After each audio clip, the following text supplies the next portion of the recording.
po, good evening mo sa lahat.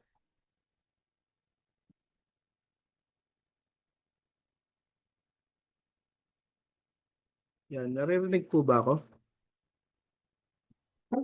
Pwede po bang pa-thumbs up sa mga nakakarinig po? Okay, salamat po na marami.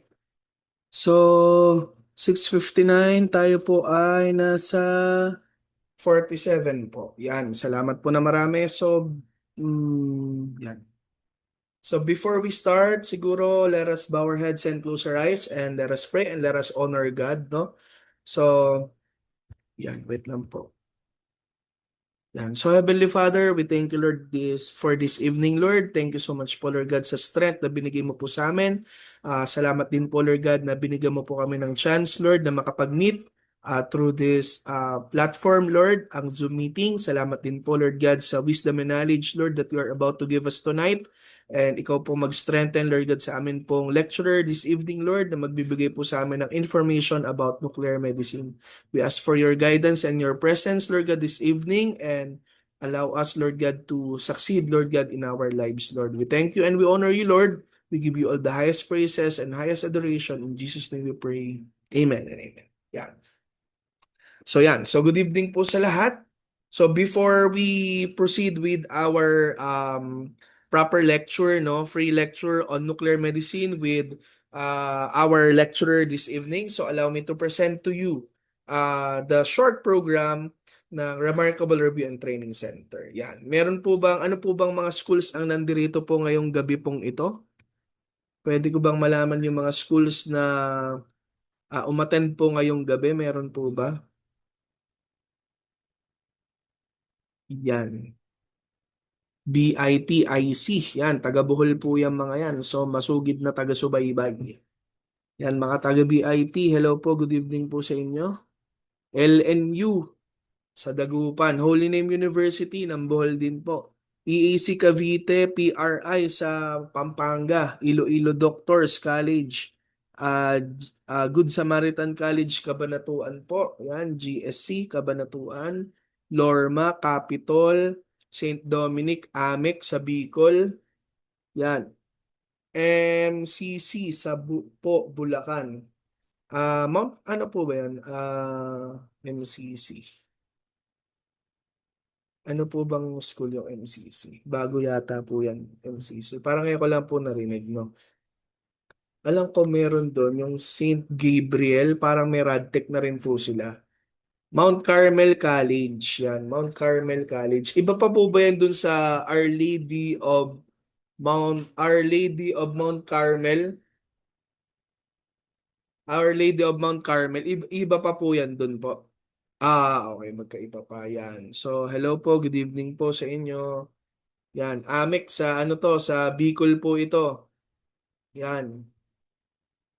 So, yan. Sino pa po? Meron pa po ba? Yan. So, good evening po sa inyong lahat. Good evening po. At sa mga paparating pa po, good evening po. At sa atin pong lecturer this evening kay Ma'am Abigail Joy Orquiola. Good evening po, Madam.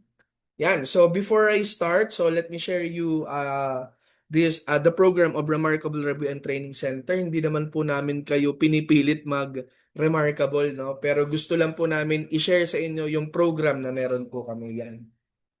So for this program, na mabilis lang po ito. So I will share just the vision, the mission, the program director, which is yours truly, the performance, the program evaluation and reviews, the review program, and then the lecturers, of course, the tuition fee na laging tinatanong, mode of payment, registration, schedule. Yan. So the vision, our vision is to be a producer of holistic, empowered, and competent individuals equipped with remarkable knowledge, skills, and values to meet the highest standards of a particular profession.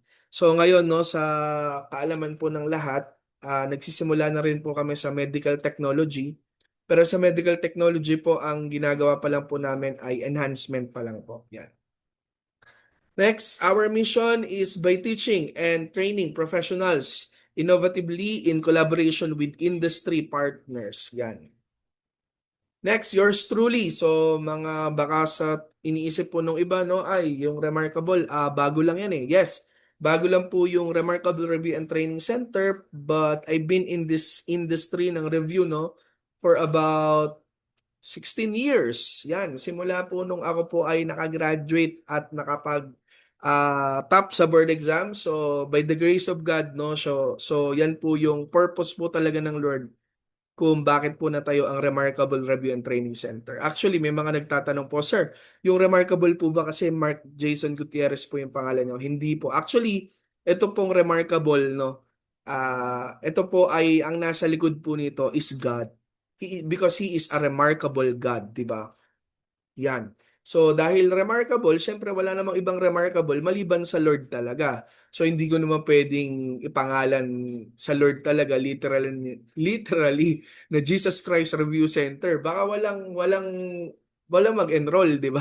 So God gave me wisdom na gamitin yung Remarkable Review and Training Center. Yan. So actually, ang nasa likod po talaga nito, ang pinaka-boss ko po dito is God Himself. Yan. Kaya natayo po itong Remarkable Review and Training Center. Yan. So, yun nga po, nakita ko po kasing problem natin, no, sa review po ng RadTech is ang challenging po talaga ay yung mga lecturer. To be honest po, no, ang mga lecturers po natin, di naman po sa pag-aano po, pero alam nyo naman po yan, mga estudyante, no. Dahil kulang na kulang po yung mga RadTech, no, yung iba pong mga lecturer, lalong-lalo na po sa mga probinsya, ay hindi po ganon maayos magturo. Aminin na po natin. Totoo naman po yan. Huwag niyo po sana akong i-bash, nagsasabi lang po ng totoo. Dahil yun po yung sinasabi po ng mga estudyante namin for the past 16 years. Kaya nga po nakukulangan sila sa review kasi maikse. Yung iba 4 hours lang, no? Yung iba ano, parang basta maiksi yung program. So, ang ginawa po nila, ini-invite po ako sa mga dorm nila nung nagsisimula po ako, no, na mag-lecture sa kanila kasi nga parang kulang pa, parang ganun, no. So, yun po yung sinolusyonan po namin dito sa Remarkable, unang-una sa Top Rank kasi ako po yung nag spearhead po nung Top Rank Review Academy. And bago po ako mapunta sa Top Rank, nagsimula po muna ako sa Equip Review Center. Yan, doon po talaga ako nagsimula. Doon din po ako nanggaling, nag-review sa Equip Review Center under Sir Reveldes yan. So, after ko po makapasa ng board exam, nag-top ng board exam, kinuha na po nila ako na ratio ng mga lecture, ng mga questions, no? Tapos yun, hanggang 2015. Then 2016, kinuha po ako ng Top Rank Review Academy.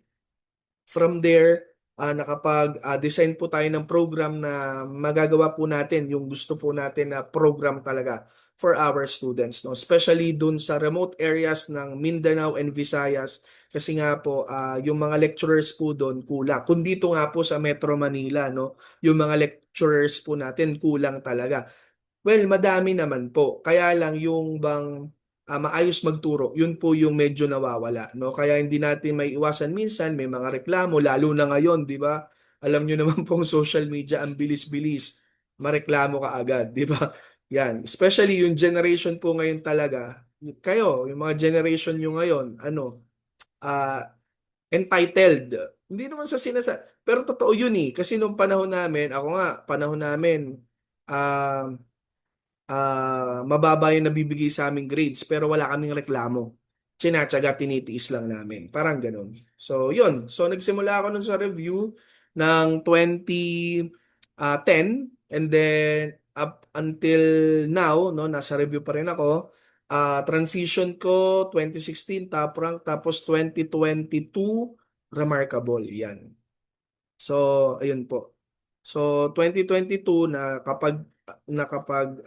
tayo na tayo ng Remarkable Review and Training Center. Yan. I've been also part of different universities sa FEU and RMF as faculty and Holy Angel University before as kami po yung nag-handle yung team po namin, no, sa Remarkable po. Yan.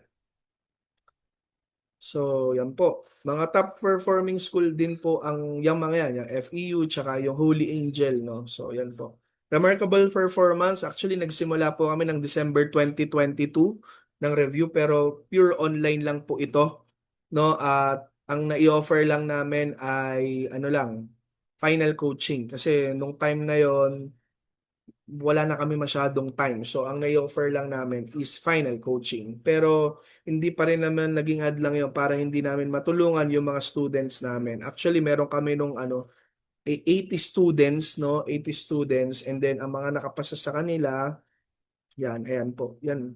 Sila po yung mga nakapasa. Yan. Baka may kakilala kayong tech o mga atit kuya nyo, di ba? Yan. Okay po, yan. So sila po yung mga, kahit mga retakers, kahit mga online lang po yun, no, matagal nang nag-take, nakakapasa pa rin po talaga sila. Yan. So later, I will show you kung ano po yung program namin dito sa Remarkable Review and Training Center. So noong December 2022, passers po namin, out of 80 students, meron po kaming passers na 46. So ang passing rate po ng Remarkable is 57.50 percent versus the national passing rate nung time na yon ay 40.30%. So yun po. Mataas na rin po yan, no?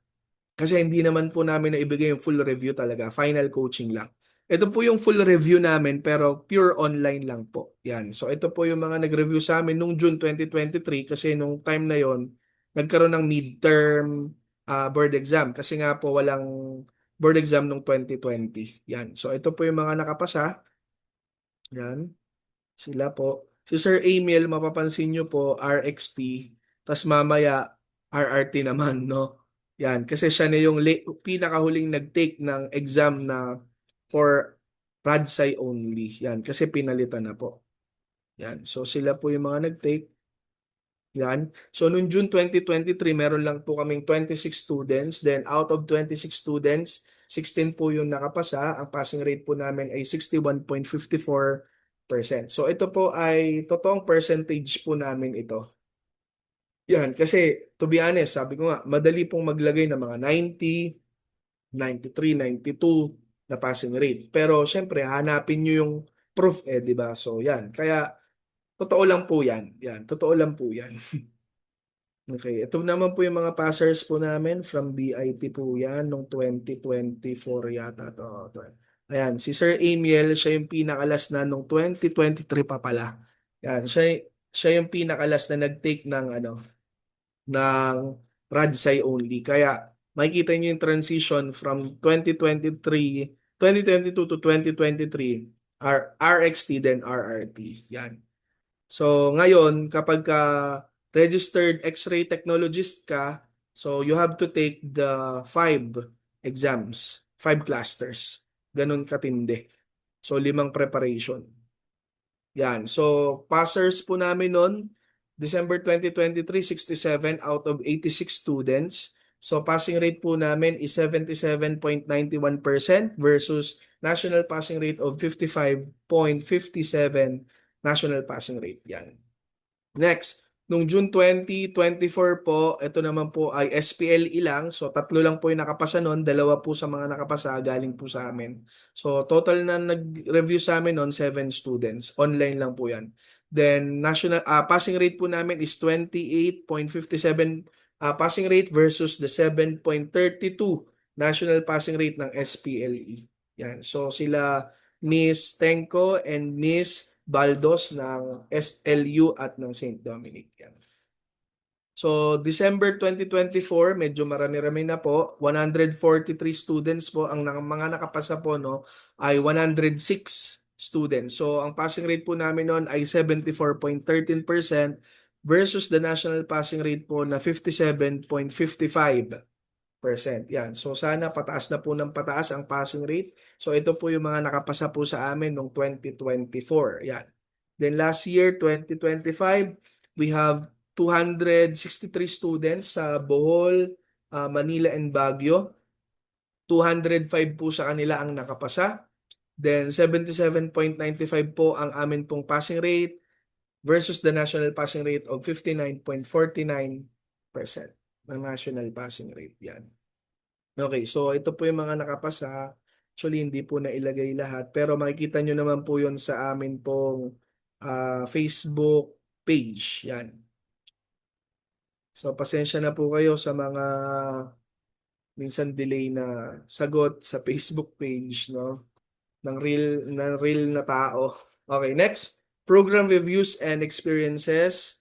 So ito po yung mga sinasabi po nila, no, para mabilis lang po. Yan.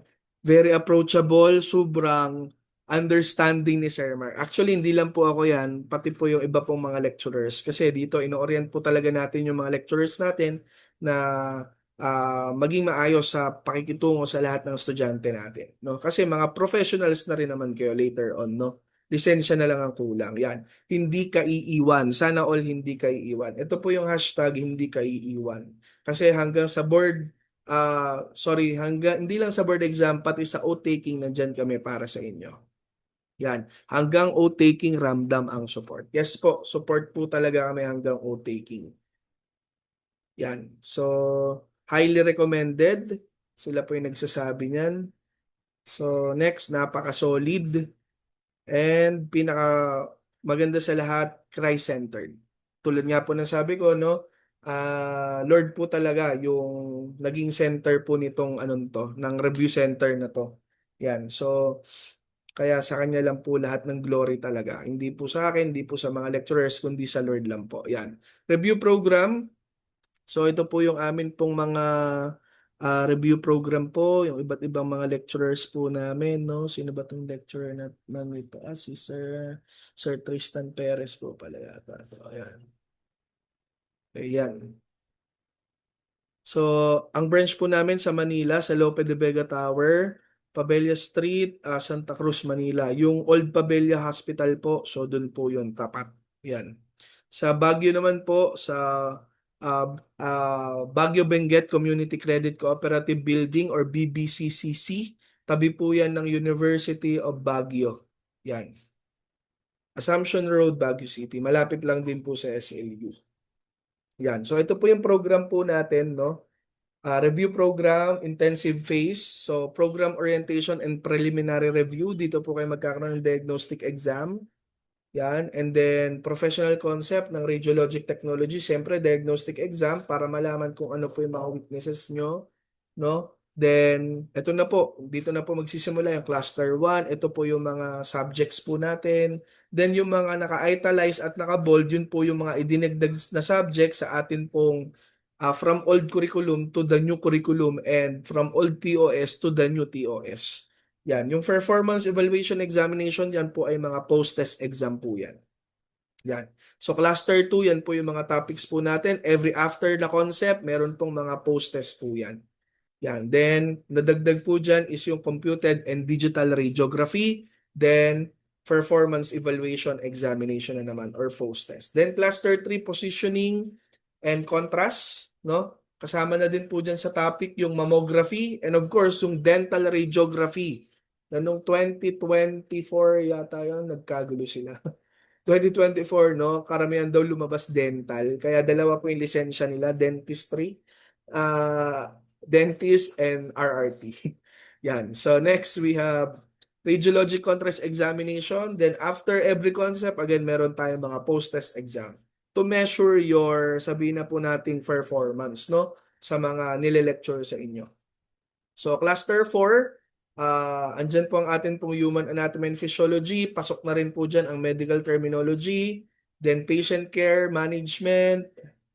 Papasok na rin po dyan. Tapos yung administration and leadership, professional ethics and jurisprudence. Dati po yung RADPATO kasama po yan ng RAD Sciences. Ngayon po hiniwalay na po nila at nilagay sa cluster 4. Kaya mapapansin nyo po, as in lahat na po talaga, kahit na ikaw ay registered X-ray technologist na, you have to take the clusters 1 to 5. Yan. Kasi iba na nga po yung 1, 2, 3 clusters, 1, 2, 3, 4. Iba na siya. Hindi na siya kagaya dati. Then cluster 5 po, meron po tayong 7 subjects. Dati po 6 lang, ngayon 7. Ang dinagdag po dito ay yung interventional radiology at saka yung pharmacology and venipuncture. Yan. We have also ultrasound, computed tomography, MRI, tapos ito ngayon dinagdag yung interventional radiology, no? Tapos pharmacology and venipuncture, yan din po yung dinagdag. Then nuclear medicine and of course radiation therapy. Again, every after concept, magkakaroon po ng post-test. So after po nun, na kami po ay makapagbigay ng mga lecture sa inyo at post-test, magkakaroon po ng pre-board 1. Okay? That's 500 questions. Yan. After the pre-board 1, dito po papasok ang coaching and tutorial phase or the me time. So, bibigyan namin kayo ng time para maaral nyo po on your own facing yung mga excuse me, yung mga itinanim po namin sa inyo. And those are yung mga information na ibinigay po namin sa inyo, no? Sir, tanong lang po, totoo po bang computerized na po yung board exam this year? So actually, isa po yan sa mga nagiging problem pa po no, ng PRC kasi sa Metro Manila, like NCR, maraming computer. Kaya lang dun sa ibang mga testing center, kukonti pa lang po yung computer talaga. Yan. Kaya hindi pa po nila kaya. No? Sa nursing, hindi pa naman po nagagawa na computerized yata kasi yun nga, budget. Pagdating sa PRC, yun yung problem, no? So nagkakaroon pa po sila ng problema sa mga budget kasi para ang government daw ngayon, ubos na daw yung budget. Yan, napunta na sa flood control. Yan, next. Ito po, yung after po ng meantime na inyo pong naaral na po, no, yung mga subjects, clusters 1 to 5, lahat, nabigyan na namin kayo ng time, babalik po kayo sa amin para magkaroon po ng coaching. So sa coaching po dito po, exam rational lang po ito. Mag-exam kayo, i-rationalize namin kung bakit naging ganito, ganyan yung sagot. So dito po sa coaching, ito po ay nasa 100 or 150 to 200 questions yung i-rationalize sa inyo sa bawat cluster. Okay? So meron po yan, kung 5 cluster po yan, papalo pa rin po yan ng mga nasa 700 questions din po. Yan. Okay. Next po, sa final coaching naman po, ganun pa rin po. Exam ratio pa rin po ito. Bakit exam ratio, sir? Kasi ang haharapin nyo po pagdating sa board exam ay hindi po lecture. Ang haharapin nyo po sa board exam ay questions. Kaya tuturuan po namin kayo kung paano po sumagot, no?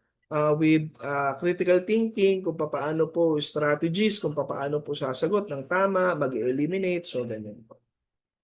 Next, we will have the pre-board 2. So after po ng pre-board 2, di pa po tayo natatapos dyan kasi magkakaroon pa po tayo ng closed door coaching.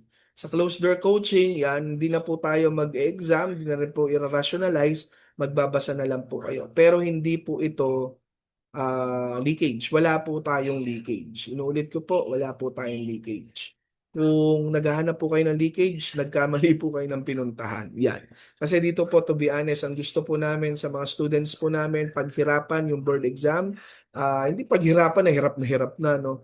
Actually, yung lisensya, talagang ma-feel natin na yung lisensya natin talagang pinaghirapan natin, no?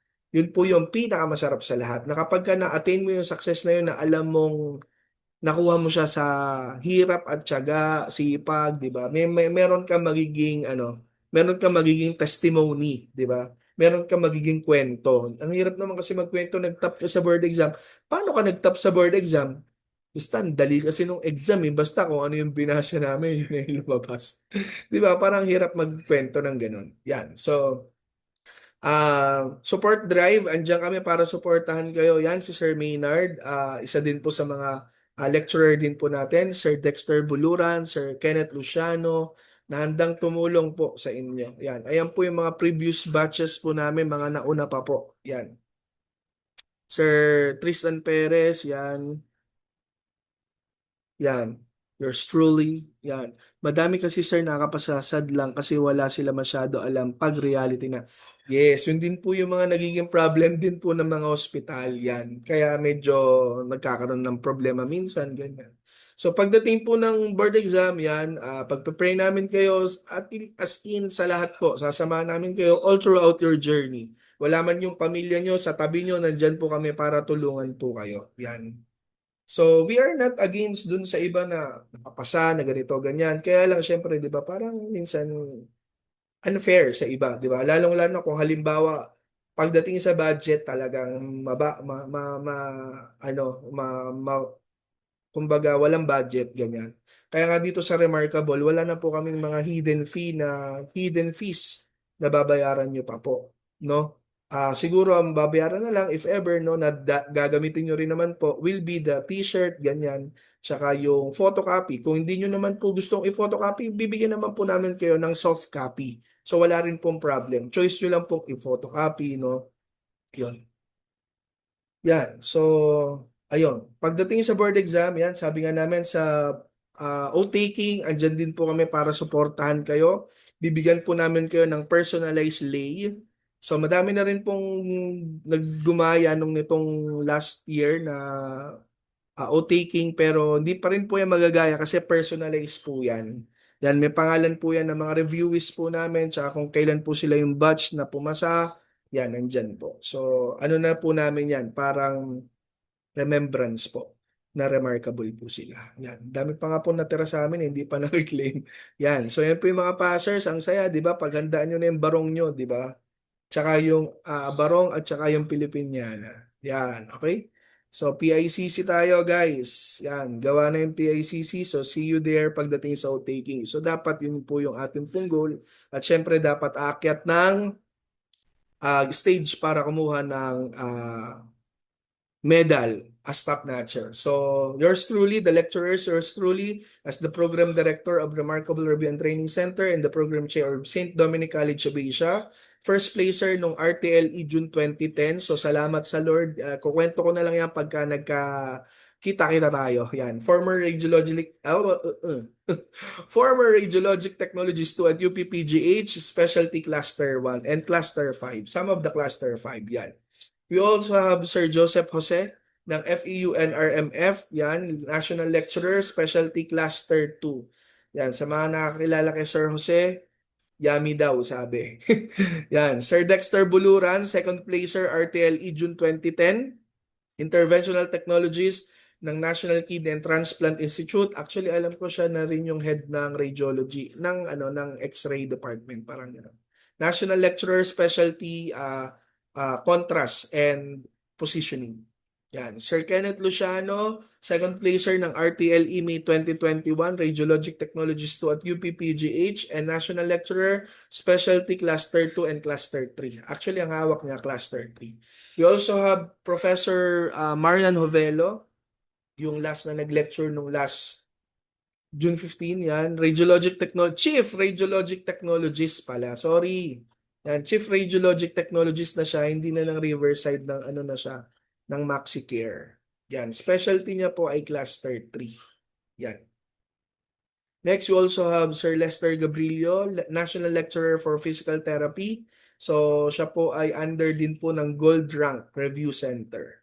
Yan, Gold Rank sa reviewer ng mga PT. We also have Shalom James Apura. Siya po ay pharmacist, no? Siya po ang nagle-lecture ng Pharmacology and Venipuncture.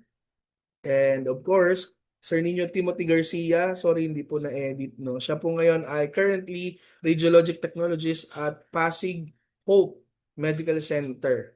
Yan, national lecturer kasi na-invite din siya Luzon, Visayas, and Mindanao. Yan. Ang kanya pong forte ay Cluster 3, Cluster 1 and Cluster 5. Yan, Sir Nino Timothy Garcia. And of course, our speaker this evening, no other than Miss Abigail Joy Urquiola. MSRT na po siya, kaya ang tawag na po sa kanya dapat Master. Si Master. Yan. Nuclear Medicine Technologist at Perpetual Health Medical Center, Las Piñas. National Lecturer, Specialty Nuclear Medicine, Pharmacology and Venipuncture, and Mammography. Yan. So, tuition fee po natin, andyan naman po yan sa atin pong, tagal ko rin pala, no? Pasensya na po kayo, madam. Sabi ko, saglit lang ako. Yan. So, tuition fee po natin, makikita nyo naman po sa page, andyan yung cash, saka yung installment ng Manila F2F and Baguio F2F and online. Yan. So, good news po, second early bird promo is extended until June 30, 2026. Dapat June 15 lang, na-extend ng June 30. So, last na po yan. So, thank you so much po. Ayan po yung payment details. Tapos, ang start po ng classes po natin for Manila and online will be on sorry yan, August 12, 2026. Then, sa Baguio po, face-to-face will start on August 26, 2026. Actually, itong August 26 po na ito sa Baguio, diagnostic exam. Kasi sasabay na rin po sila sa orientation ng August 12 sa Manila. Yan. Online lang naman po yung yung tawag dito, orientation. So, wala po maging problema. So, thank you for trusting Remarkable Review and Training Center, and thank you for listening to my presentation. So, I will give the floor to our lecturer this evening. So thank you so much po Ma'am Abby sa patience niyo po sa akin, sa aking kadaldalan. Yan, salamat po Ma'am Abby. Thank you po, Sir Mark. Good evening po sa Thank you inyong din po. lahat. Hello. Ayan. Ano naman kayo, mag-thumbs up naman kayo guys if naririnig niyo ako. Ayan. Para alam ko naman na may kausap ako. Taray. 'Di ba? Alright, so sabi nga, ako. Wait, there. Sorry. Nawala lang pala yung aking nawala lang pala ang aking ang tawag doon, yung Zoom ko. Sorry naman. So, hello guys, good evening. So, sabi nga ni Sir Mark, ako po si Miss Abigail Joy Urquiola. And kakagraduate pa lang po ng Masteral ng Radiologic Technology. So, if after ng board exam nyo, MSRT na rin kayo. Hindi, para madami kami. Yan. So, sabi nga kanina, isa po akong RadTech. Before, RadTech po ako sa Perpetual Medical Center Las Piñas. I was a nuclear medicine technologist and bone densitometry technologies, hence the fact na ang NUCMED po yung aking NUCMED po ang aking tinuturo for review season. So yan. So ngayon, hindi mo maikli, pero maikli lang po itong aking lecture for tonight. Sana wag niyo akong tulugan. Oo, oo. Magse-set up lang ako. Diyan lang kayo. Wait.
Okay, perfect. So yan, nakikita na yung aking screen. I hope nakikita niyo yung screen ko, no?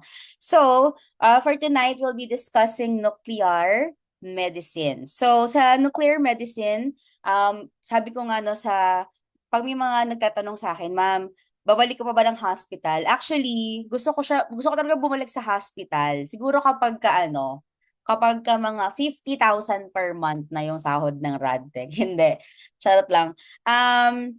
Andito na kasi yung calling sa pagtuturo. So, feeling ko magsistay ako magturo. But if meron man akong babalikan na department, yun po yung nuclear medicine. Actually, minahal ko lang yung NUCMED nung nagre-review na po ako. So, I met Sir Mark during my second take ng board exam. Yan. So, second taker po ako. Marami tayong pagchichikahan kapag naging lecturer po ninyo ako sa mga susunod pang kabanata. Okay? So, that was 2017. So, next year is my 10th year bilang isang RRT. Ayan, mabilis lang yan. No, this year magre-review at maging RRT ka, then fast forward 10 taong ka ng RadTech. Ganon. So, meron akong babalikan na department, nuclear medicine yon. Kasi sa talagang sobrang na-attach ako doon sa mga patients, ganyan, at saka na-amaze talaga ako dun sa mga ginagawa natin here sa NUCMED. So, ano nga ba si nuclear medicine? Syempre, yung mga estudyante ko dyan, oo, wag na kayong makisagot. Hindi. Oo, yung mga naging estudyante ko dyan, mag-out na po. Hindi. Okay? So, in most imaging modalities like ng X-ray, CT, or MRI, we focus primarily on anatomy, how structures look.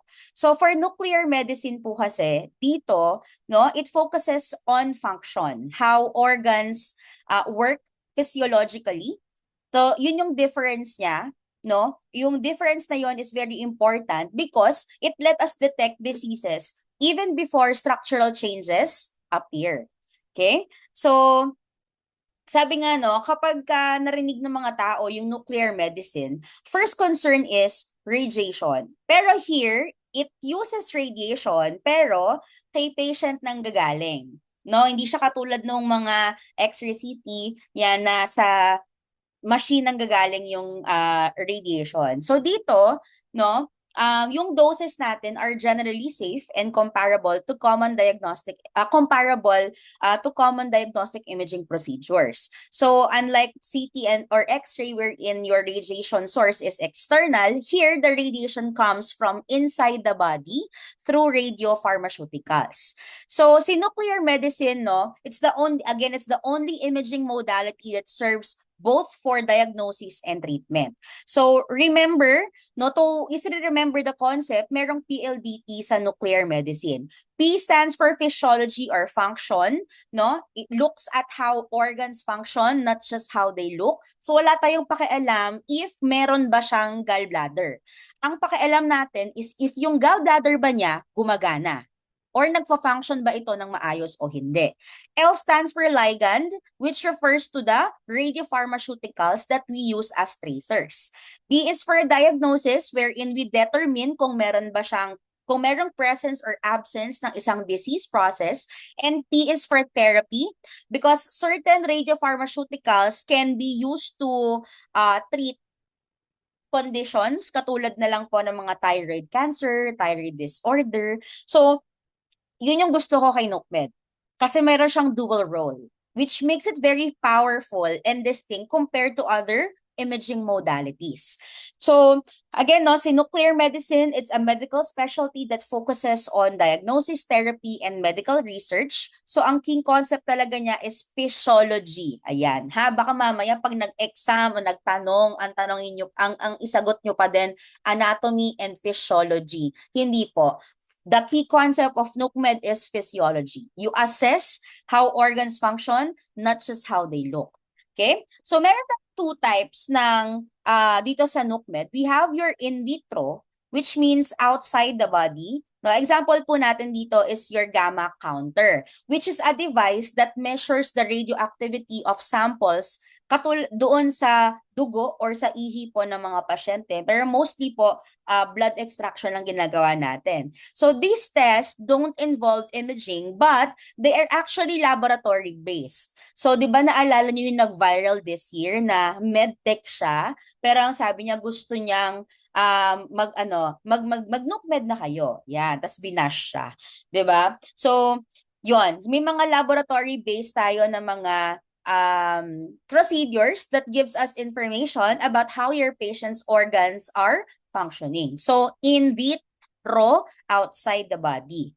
Okay? Next naman is your in vivo. So this is the introduction of radiopharmaceuticals inside the body, wherein it will localize to your target organ or tissue. From there, you can use the devices like the gamma camera to capture the emitted radiation and form an image. So, para kang bumubuo ng dito, ng infinity gauntlet, 'di ba? Hindi pwedeng hindi siya kompleto. So, ang NUCMED meron siyang three concepts. Of course, number one is your functional image, no? And baliktad. Number one is your radiopharmaceutical. Of course, kasi kung wala kang radiopharmaceutical na i-inject sa pasyente, no, wala namang lalabas na image. Second, we use a radiation detector, katulad ng gamma camera, pwede rin siyang PET scanner para ma-capture yung signals from the inside of the body. And then, of course, it provides functional images to show how your organs or your tissues actually work. So, these three together, no, they form the foundation of nuclear medicine. Okay? So, ang isa pang usual natin na narinig for nuclear medicine is your radiopharmaceuticals. Pag sinabing radiopharmaceuticals, ito po ay radioactive. Pag sinabi mong pharmaceutical lang, hindi siya radioactive. Okay? Because radiopharmaceutical is a combination of a radioactive material and a pharmaceutical. Okay? Bulag po ang isa pag wala ang isa. Hindi po nila kayang mabuhay na wala ang isa't isa. Sana all. Charing. Okay? So, ay, akala ko ba review ito? Bakit humuhugot si ma'am? Ganun talaga. No? So, yung radioactive material, yun po yung nagpo-provide ng detectable signal that our imaging equipment picks up. Your pharmaceutical, yung gamot, it acts as your carrier. Okay? So it directs the radioactivity to a specific organ, tissue, or cellular function. Siya yung nagsasabi kay Technetium 99M, DTPA. Si DTPA nagsasabi kay Technetium 99, punta tayo sa kidneys. Punta tayo sa lungs. Ganun. Okay? So this unique combination allows us to study precise physiological processes, making nuclear medicine highly specific and accurate. So sa loob ng hot laboratory natin, no, this is a designated area where number one, we store, number two, we prepare, and number three, we dispense radiopharmaceuticals. So hindi siya hot kasi mainit siya doon, but kasi tinawag siyang hot lab because we involve handling radioactive materials. Sa loob ng hot laboratory, meron tayong L-shield wherein it's a lead glass shield that protects the technologies habang nagpe-prepare siya ng radioactive doses. You also have your dose calibrator. Ito po ang sumusukat ng activity ng isang radiopharmaceutical bago siya ibigay sa pasyente para malaman natin if talagang 30 MCI nga ba talaga ng Technetium 99M ang iyong binibigay. And of course, yung lalagyan ng ating gamot, which is yung lead pig. No, lead container siya, may maliit niyan, may malaki, may mabigat, may medyo magaang ng konti. But because it's made out of lead, no, pag pinagsama-sama siya at binuhat siya, medyo mabigat siya. No, it's actually a workout, ganon. So, yan yung mga essential na bagay in protecting both the technologist and the patient while maintaining accuracy in nuclear medicine practice. So, next naman sabi natin kanina, no, radiation detectors. So ito, ang kanya naman, very vital naman siya sa NUCMED because they allow us to capture the signals coming from the patient. So ang main function ni detector is mag-detect ng radioactivity, then i-convert siya sa radiant energy tapos sa electronic signal. Yon. Pag wala yung mga radiation detectors na yan, yung mga emitted signal coming from the patient, invisible siya. Hindi siya nakikita. Okay? So, ito yung actual na bridge natin between the patient and the diagnostic image. Okay? So, reviewin natin, Ma'am Gabi na Charing. Reviewin natin to. Oo, wag niyo kakalimutan to mga tao-tao na to. Minsan lumalabas talaga yan. Alam niyo ba yun? Oo, minsan malakas yung amats ng ng gumagawa ng board, tawag ito, ng board exam. Okay, of course, si Father Röntgen, no? Which is, he discovered X-rays. Pag hindi niyo pa rin alam to, hindi ko na lang talaga alam sa inyo. Anong taon? 1895 or 1985? Pwedeng pwedeng mag-chat, pwedeng mag-unmute. 1895 or 1985 niya na-discover? Meron. Meron. Ayan. Maraming salamat po sa mga sumasagot. May kausap pa ako. Char. Okay. Next naman is si Mr. John Dalton, which is considered the father of modern theory of atoms and molecules. Si Henry Becquerel po, which is the father of radioactivity. Yan. Yung mga ganyang mga basic dapat, kabisado niya yan by heart. Si Marie Sklodowska-Curie, which discovered the radium and polonium together with her husband. And siya po nag-pioneer ng research sa radioactivity. Si George de Hevesy is the father of nuclear medicine. We also have Ernest Orlando Lawrence. Siya po ang nag-imbento ng cyclotron. Yan. Next naman, itong duo na to, si Emilio Segre and si Carlo Perrier. Sila naman po widely used nowadays in NUCMED. Approximately 85% of all the nuclear medicine procedures, gumagamit po tayo ng Technetium 99. Okay? Carl Anderson naman discovered the positron, which is very essential for PET scan, for PET imaging. Then we have here si Enrico Fermi, which discovered the first nuclear reactor. Next is si Dr. David Kuhl, which is the father of PET. And of course, si Hal Anger, siya po ang nag-develop ng first gamma camera, kung tawagin natin ay anger scintillation camera, no? And yung katabi naman niya po si Dr. Benedict Cassen, siya po ang nag-construct ng pinakaunang radioisotope scanner. No, dahil po sa kanilang dalawa, kay Hal Anger at kay Dr. Cassen, nagkaroon tayo ng mga earliest forms of nuclear imaging. So, altogether, they built the foundation of NUCMED as we practice today. Yan. So, syempre, no, very important na pasadahan natin ngayong gabi na ito, atom. Talaga naman, no? Huwag niyong kakalimutan to. Feeling ko kasi kapag nag-i-intern talaga, no, ng isang taon, nakakalimutan talaga yung mga basic na yan. Oh, atom came from the Greek word, what? Baka ma-chat GPT nyo pa. Mali. Ano, sige, mag-chat lang kayo dyan mga kapatid. Came from the Greek word, atomos, no? Kung ang sagot mo, which means indivisible, tama. Okay? An atom, no, is the smallest particle of an element that still retain the property of that element. So in its purest definition, you cannot divide an atom further by chemical means. Okay? So ang ating pong mga atoms, no, they are made up of three main subatomic particles. Now we have your neutron. Neutron discovered by James Chadwick. Meron siyang neutral charge at ang kanyang mass ay 1.675 times 10 raised to negative 27 kilogram.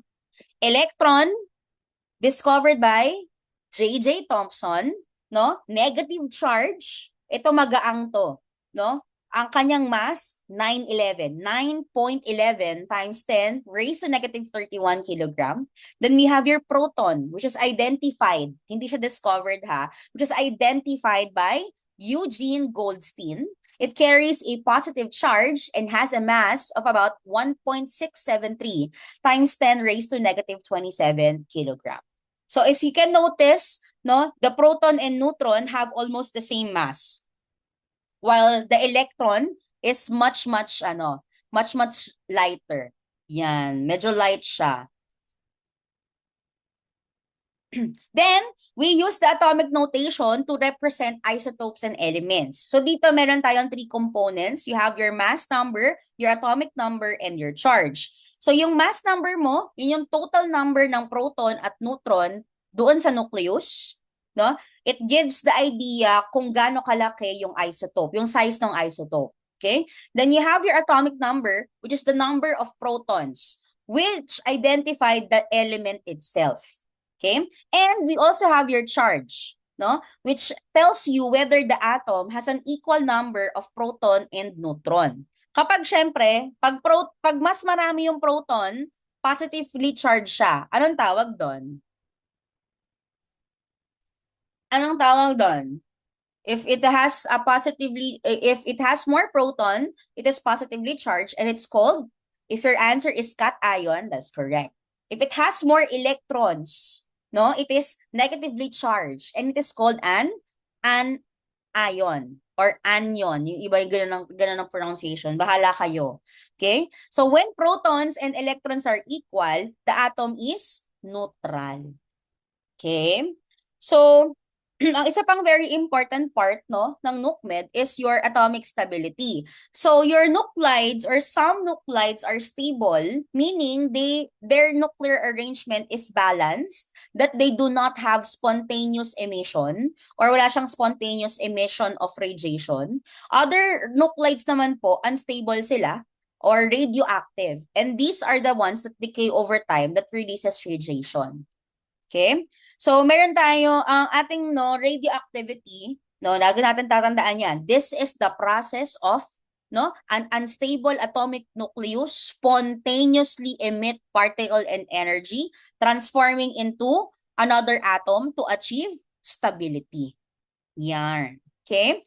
So, only unstable nucleus o yung mga radioisotopes po ang nag-undergo ng radioactivity. So, magdedecay hanggat siya po ay unstable, magdedecay ng magdedecay. At pagtatransform yan into another atom hanggang sa ma-reach na yung stability po na ion. Okay?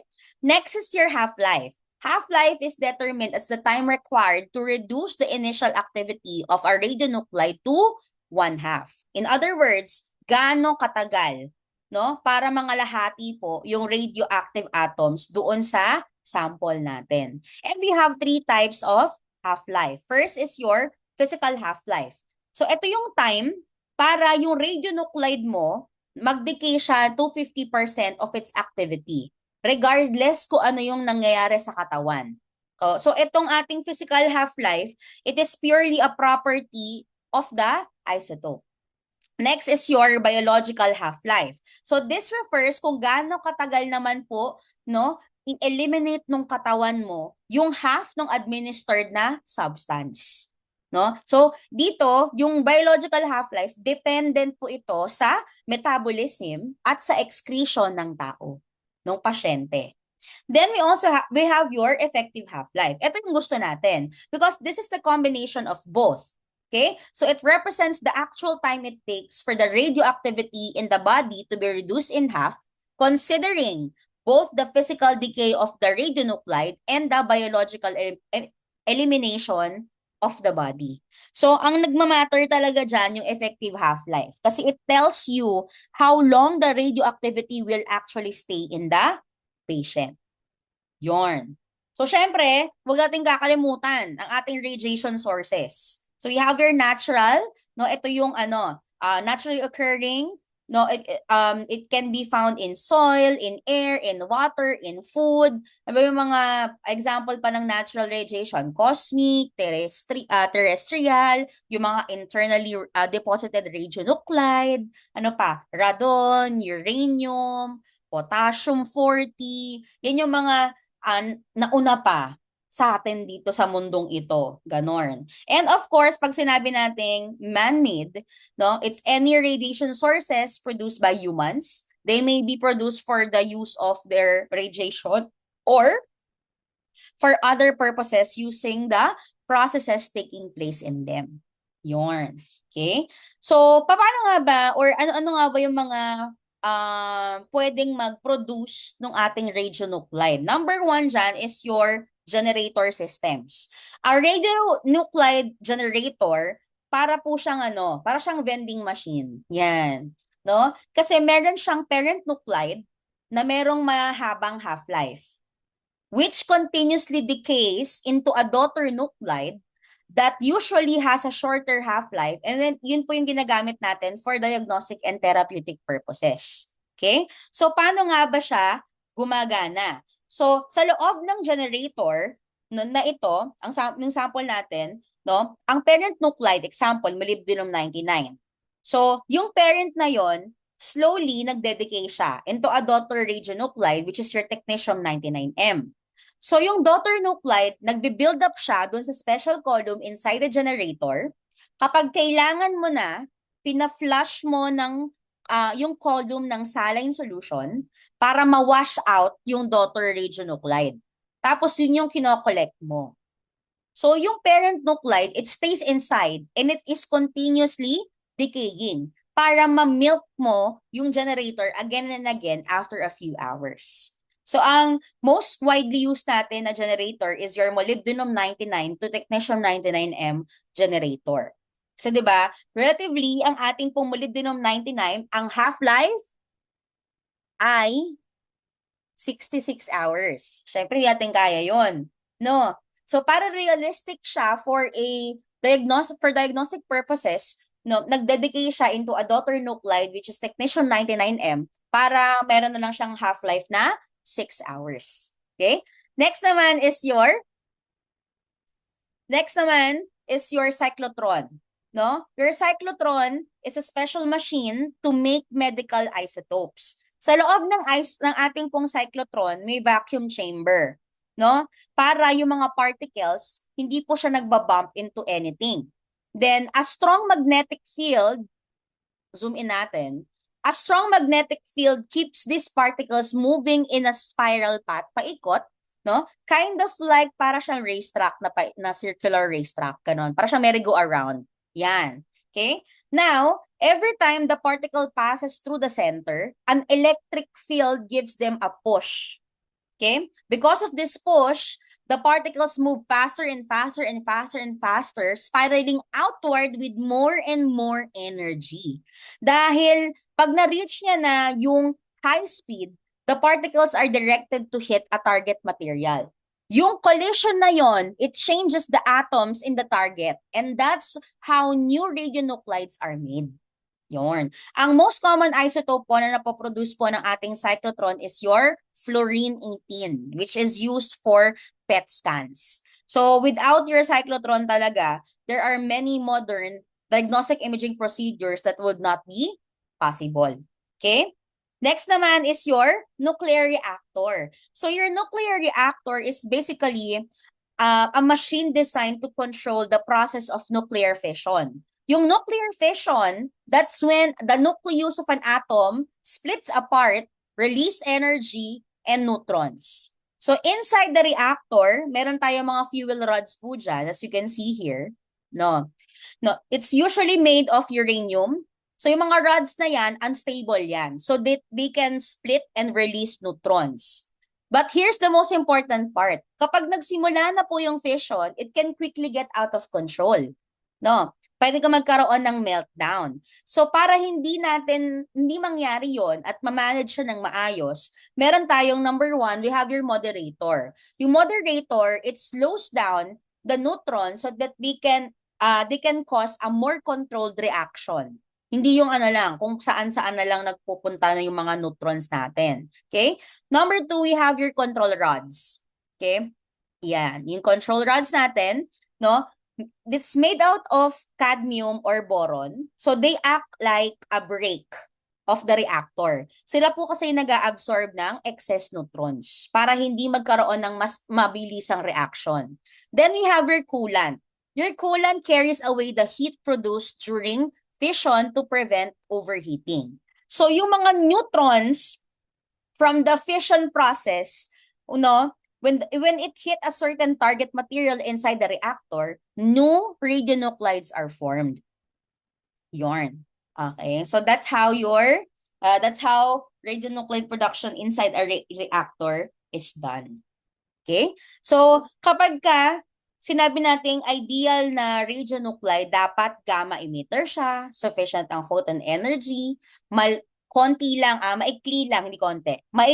ang kanyang half-life, monoenergenic, at lahat ng yan, pasok dito kay technetium-99m. Okay, ang half-life niya, 6 hours lang, which is long enough to complete the imaging study, but short enough to minimize radiation exposure to your patient.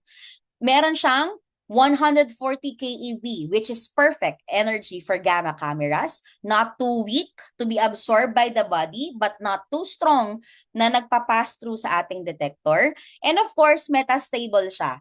The M in technetium-99m stands for metastable, meaning the nucleus is in an excited state and it releases energy in the form of gamma radiation.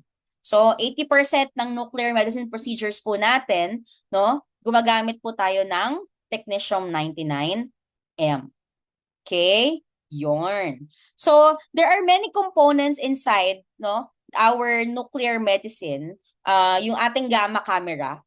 Yan. So number 1 will be your collimator. So your collimator is made out of lead. It's located at the face of the detector. Ang main process po niya is para mag-allow ng gamma rays traveling in a specific direction to reach the crystal, while blocking scattered or off-angle rays that can blur the images. Okay? So bakit nga ba made out of lead ang ating collimator? Kasi it's high density and meron kasi siyang ability to absorb unwanted radiation.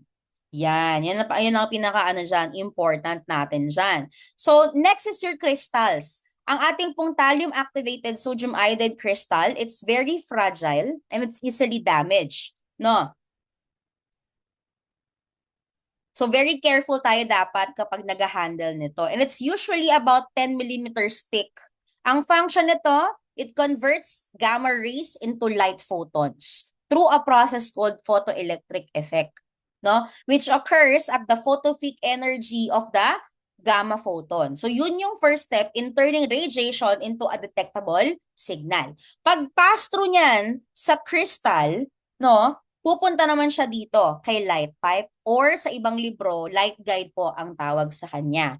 So it's made of an optically transparent material that efficiently directs the light photons, no, to the photomultiplier tube. Ang main function ng light pipe natin, ma-ensure na maximum light transmission without significant loss or scatter para maging accurate yung ating signal detection. Yan. Pagdating niya kay photomultiplier tube, no, si PMT, dinedetect niya yung light photons produced by the crystal and it converts them into an electronic signal. Bukod pa doon, ina-amplify po niya yung original photon signal, making it strong enough to be processed accurately. Then after niyan, punta yan, pupunta yan kay pulse height analyzer. So yan ay isang electronic device that determines which portion of the energy spectrum is used to create the images. So essentially, no, etong ating PHA, it selects signals that correspond to the desired gamma photon energy. Usually around the photopeak of radionuclide. Ang isa pang maganda dito kay pulse height analyzer is that it reduces noise from scattered or lower energy photons. Kaya po mas maganda po ang ating image.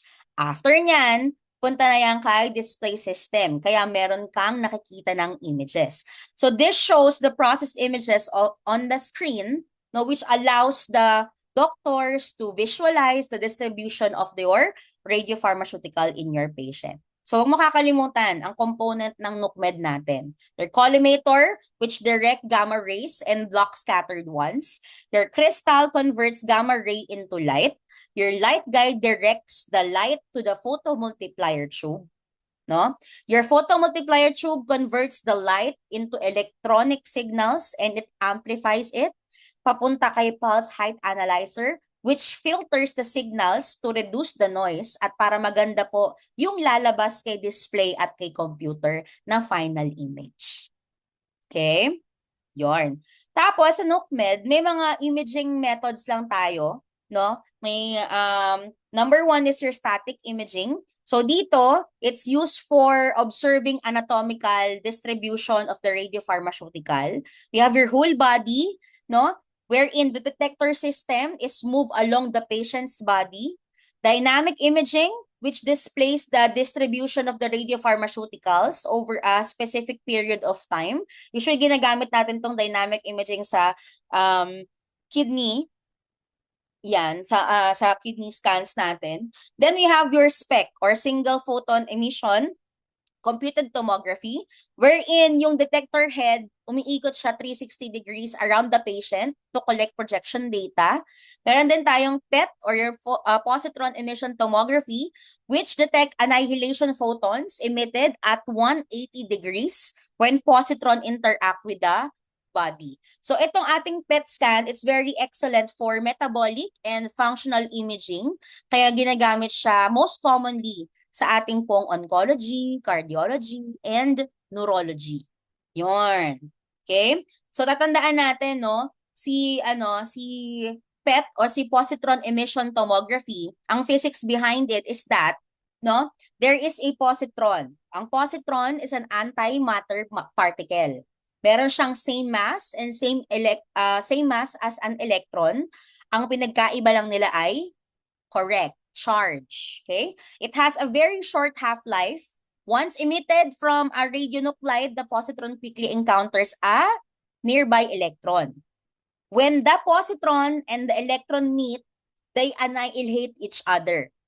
Then they produce two 511 keV photons that travel in exactly opposite directions.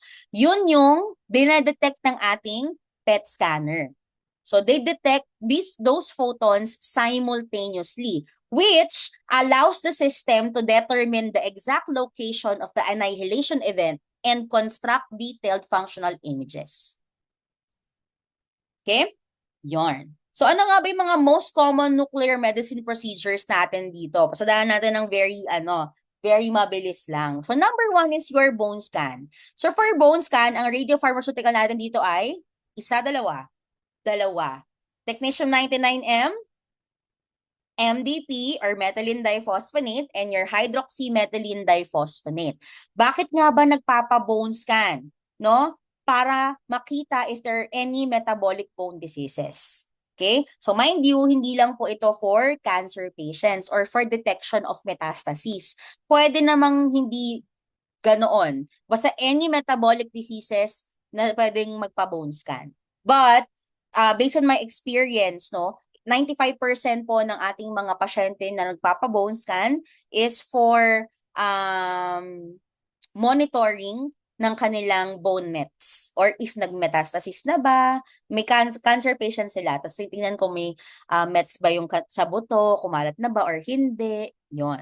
Okay? Ang dose natin dito ay 20 to 30 MCI. Collimator natin is low energy, high resolution. At ang ating imaging po dito is your whole body. Then, ito yung picture. Yan. Whole body from head to foot. Then, right and left lateral of the skull. Then, Rao-Lao of the chest, RPO and LPO of the chest, and the anterior posterior of the pelvis. Yan kasi yung usual na mga sites, no, na nagkakaroon tayo ng metastasis. So this one, yung naka-flash sa screen, yan po ay normal. Ganito yung itsura kapag may pathology or pagka nagkaroon na ng metastasis sa katawan si patient. Next, we have your myocardial perfusion imaging or your cardiac scan. Dito, tatlo yung klase ng gamot na pwede nating ibigay kay patient or gamitin. We have your technetium 99M sestamide, tetrophosmin, and your thallium 201. So, any indication na regarding sa puso, pwede yan. Localization of myocardial infarction, ischemia, coronary artery diseases, inatake sa puso before, elevated BP, pwede rin minsan. So, mostly, nagpapa-myocardial perfusion imaging ang isang pasyente pag hindi po nila kayang i-afford, no, na magpa-open heart surgery, pag hindi nila kaya yung magpa-angiogram, angioplasty, ito yung pinaka minimal na di minimal. Ito yung parang pinaka kaya ko to. Ito yung parang pasok dun sa basic na na pwede na makita if may bara ba sa puso si patient or wala. Okay? So here are your dose and your collimator. No? Kapag technetium 99M, 15 to 30 MCI. Pag thallium chloride, 2.5 to 4 MCI. Yorn. Then, ang ating pong imaging natin po dito, no, meron tayong spec, pinapa-rest natin si patient, and then we have your stress, which is either tatakbo si patient sa treadmill habang may nakalagay na ECG leads, or gumagamit tayo ng gamot para parang kunyari tumatakbo siya. Ganyan. Okay? Ma'am, bakit meron tayong stress and resting phase? Kasi po,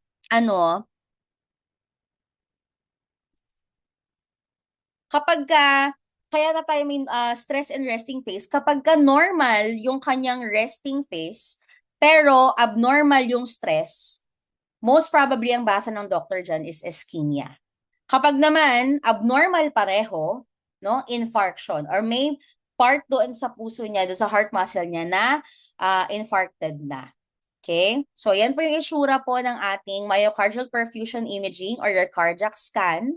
And gumagalaw yan. Nakikita natin yung tibok ng puso, tinitingnan siya ng doctor yung ejection fraction no, ng puso ni patient, kung gaano ba ka-efficient mag-pump ng blood in and out of the heart, yung heart po ng ating pasyente. Yan.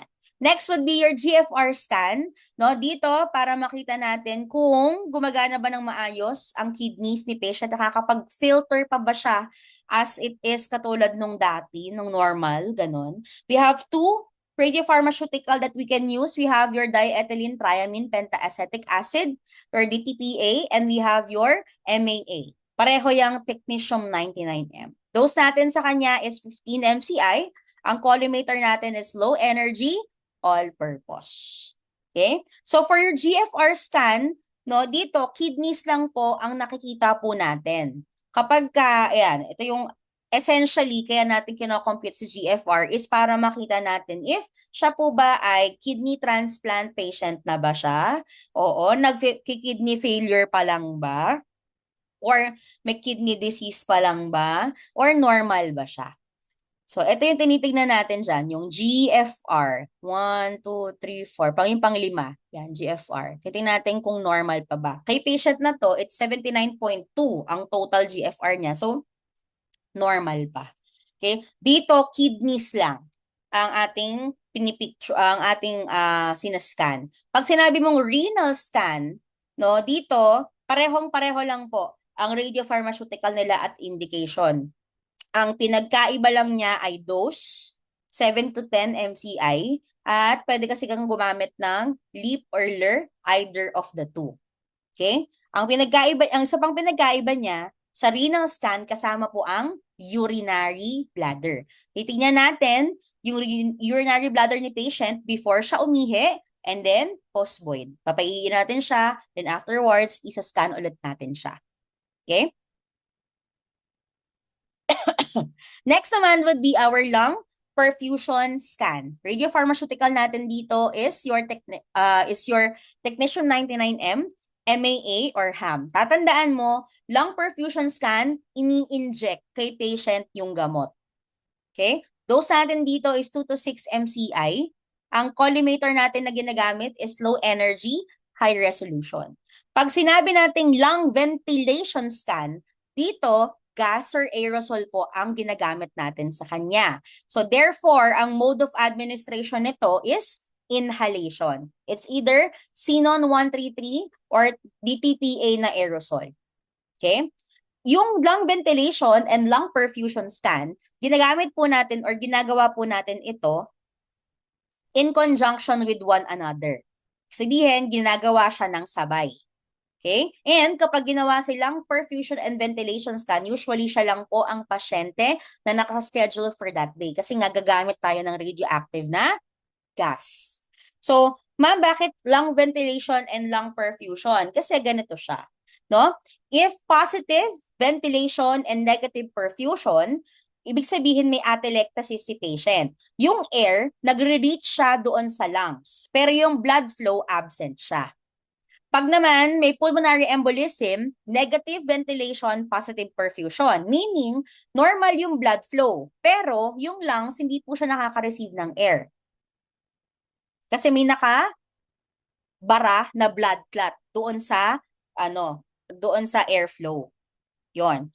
Then, pag positive pareho, ventilation and perfusion, ibig sabihin, yung airflow at yung blood flow, present siya, but there may still be functional compromise. Therefore, usually kasi pattern po ito ng mga may chronic obstructive disease or chronic obstructive pulmonary diseases or COPD. I therefore conclude, vape pa, yosi pa, inom pa, tsari. Okay? Yan. So, grabe naman si Ma'am Abby. 'Di ba? Kakaiba siya. Ano pa? Ang usual natin ginagamit, of course, thyroid scan. Pag sinabi natin thyroid scan, no, dito, ini-inject po kay patient yung gamot. Okay? We use your technetium 99M sodium pertechnetate. Ang dose natin kay patient is 2 to 10 MCI. It's either may hyperthyroidism si patient, hypothyroidism, or we would like to know if the patient has thyroiditis. So dito ang ginagamit natin is your low energy all-purpose. Ang kamatch niya dyan is your pinhole collimator. Okay? So, ang ating imaging natin dyan is your AP. Yan, AP, anterior AP. Then AP with marker. So, yung AP with marker, kinakapa natin yung sternal notch ng pasyente. In between yung gitna dito, sa may chest area nyo, in between your clavicle.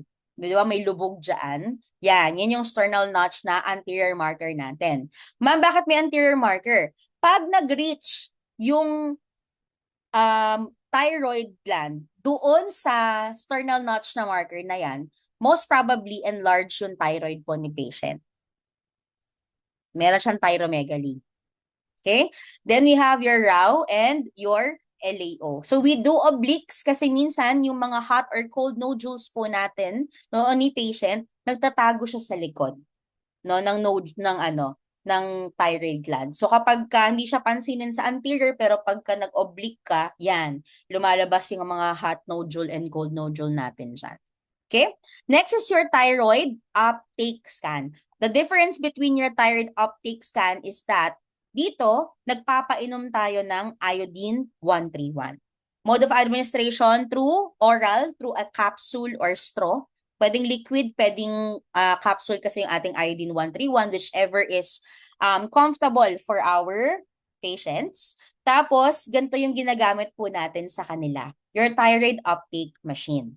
Okay? So, your thyroid scan and your thyroid uptake scan, katulad ng lung ventilation and lung perfusion, they are done in conjunction with one another. Okay? Nauuna po si thyroid uptake. Okay? Kasi si thyroid uptake, pag painom mo kay patient, inom kay patient, punta siya sa waiting room, wait siya ng 2 hours, tapos ito thyroid uptake scan mo siya dito sa machine na yan. Mga 1 minute lang yon. After nun, pababalikin mo siya after ng kinabukasan, after 24 hours, ika-24-hour thyroid uptake scan muna. After nun, tsaka siya i-injectionan ng pertechnetate for their thyroid scan. Then they have to wait mga approximately 20 minutes lang. Then yun na. AP with sternal notch marker, raw and low. Yun na yung gagawin natin sa kanila. Okay? Anything, no? Doon sa ating thyroid uptake scan, anything dito 2 hours and 24 hours, anything below 5% and 7%, no? Hypothyroid ang pasyente. Anything beyond or above 20 and 35%, siya po ay may hyperthyroid. Okay? Next naman is your whole body scan. Dito gumagamit tayo ng iodine 131. No, mostly ginagawa po ito sa mga pasyente na natanggalan na sila ng thyroid. Oo. Okay? Yarn. So mode of administration po natin dito is oral through a capsule or straw. Then we use a high energy collimator.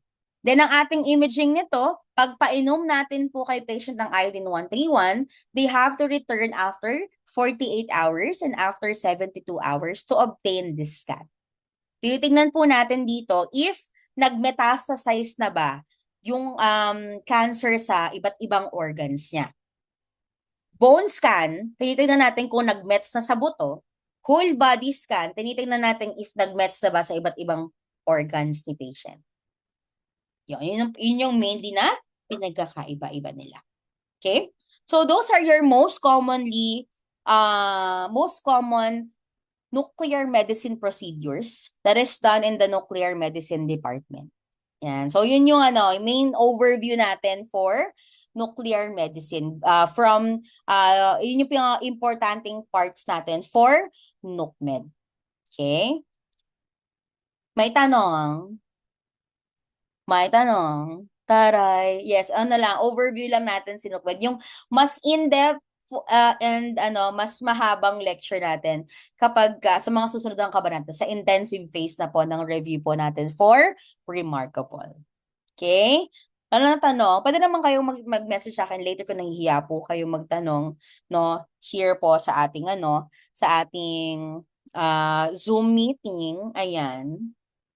So basically, that's how a gamma camera works. That's how a radiopharmaceutical works. And that's how nuclear procedures are done inside the nuclear medicine department. So it's very, very, it's very interesting. It's very important also. We play a very vital role for our patients. And of course, hindi si Miss Abby to if hindi ako mag-iiwan sa inyo ng